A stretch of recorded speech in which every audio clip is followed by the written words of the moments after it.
High business Mavericks. ஒரு பொருள் நம்ம வாங்குகிறோன்னா எதெல்லாம் பார்ப்போம்?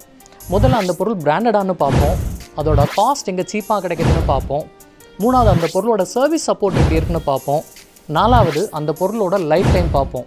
இது எல்லாமே எந்த பிராண்டுக்கிட்ட நமக்கு பிடிச்ச மாதிரி இருக்கோ அந்த பிராண்டுக்கிட்ட நம்மளோட ப்ராடக்டை வாங்குவோம். இதுதான் ஒரு பிராண்டோட வேல்யூ.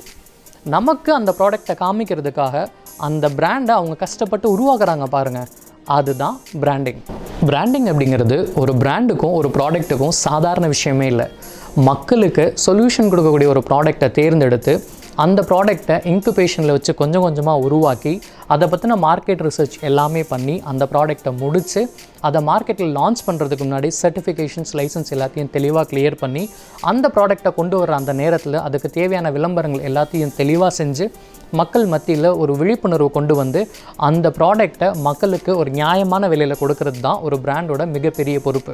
அப்படி கொடுத்துட்டா மட்டும் அவங்களோட வேலை முடிஞ்சு போயிடாது. அதுக்கு தேவையான நல்ல சர்வீஸ் சப்போர்ட் கொடுக்கணும். மக்கள் அதை பற்றி என்ன நினைக்கிறாங்கன்னு அதுக்கடுத்து அதோட ரிப்போர்ட்ஸ் எல்லாத்தையும் வாங்கி அடுத்தடுத்த லெவல் அந்த ப்ராடக்ட் அப்கிரேட் பண்ணி மற்ற காம்படிட்டர்ஸை விட அந்த ப்ராடக்டை பெஸ்ட்டாக கொடுத்து மார்க்கெட்டில் அந்த ப்ராடக்ட் பெரிய லெவலில் வர பட்சத்தில் உலகம் ஃபுல்லாக அந்த ப்ராடக்ட்டை எடுத்துகிட்டு போகிறதுக்கு அதுக்கான மார்க்கெட்டிங் வேலை எல்லாத்தையுமே பண்ணி ஃப்ரான்ச்சைசிஸ் கொடுத்து நல்ல சர்வீஸ் கொடுத்து ரெகுலராக அந்த ப்ராடக்ட்டை அப்கிரேடில் வச்சு நல்ல ஒரு பிராண்டை டெவலப் பண்ணி கொண்டு போகிறது தான் ஒரு பிராண்டோட மிக மிக பெரிய டாஸ்க்.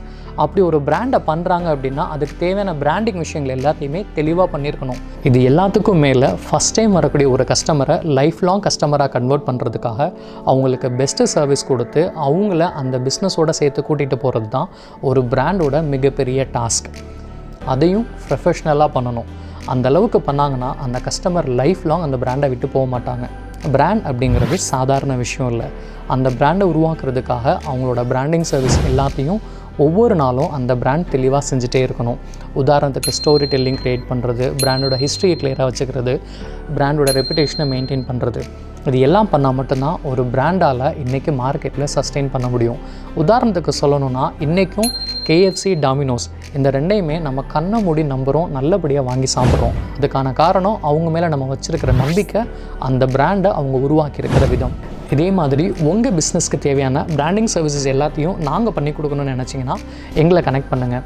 உங்கள் பிஸ்னஸ்க்கு தேவையான logo, web design, digital marketing services, social media presence, data driven systems, research, analysis மெட்டீரியல்ஸ்னு சொல்லி எல்லா விஷயத்தையும் உங்கள் கூட உட்காந்து ஒரு நல்ல பிரெயின் ஸ்டார்மிங் செஷன் க்ரியேட் பண்ணி அதில் அழகாக எல்லா விஷயத்தையும் உங்கள் கூட சேர்ந்து பண்ணுறதுக்கு நாங்கள் ரெடியாக இருக்கோம். எங்களுக்கு கால் பண்ணுங்கள். We don't create a brand, we create a legends. கால் பண்ணுங்கள், கதைக்கலாம்.